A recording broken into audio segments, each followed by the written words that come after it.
Advocates are calling it a public health and safety crisis that needs to be addressed immediately. Many of those advocates gathered at the state capitol today, hoping for lawmakers to understand the urgency to lower the drunk driving threshold to .05. Dan Levy was at the Capitol to gather reaction and joins us live from the studio with what he found out. Dan. Rachel and Steve, good evening. Nearly 10,000 people a year are killed in crashes involving alcohol-impaired drivers. There is a strong belief that number can be reduced significantly if the state's blood alcohol threshold is also reduced.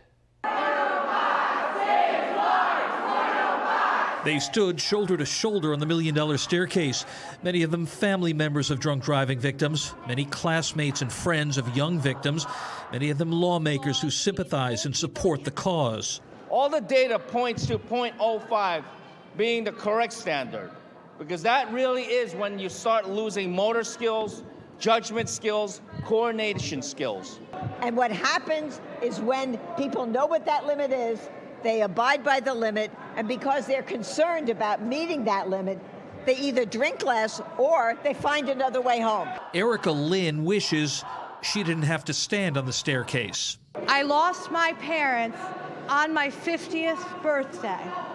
They were slaughtered in Westchester. Erica's parents, Carmelo and Henrietta Spezzi, were hit by a drunk driver traveling 90 miles an hour 8 years ago.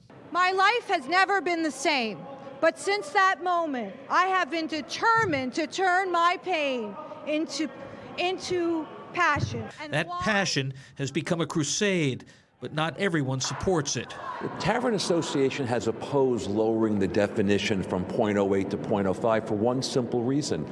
It's already illegal to drive at .05, so there doesn't seem to be much of a point. Scott Wexler of the Empire State Restaurant and Tavern Association maintains it's the high blood alcohol drivers, those above .15, who are causing most of the serious crashes. These are frankly people that most likely have drinking problems, and changing the penalty from .08 to .05 won't make much of a difference. If New York was to lower the blood alcohol threshold to .05, it would join Utah as the only two states that have done it.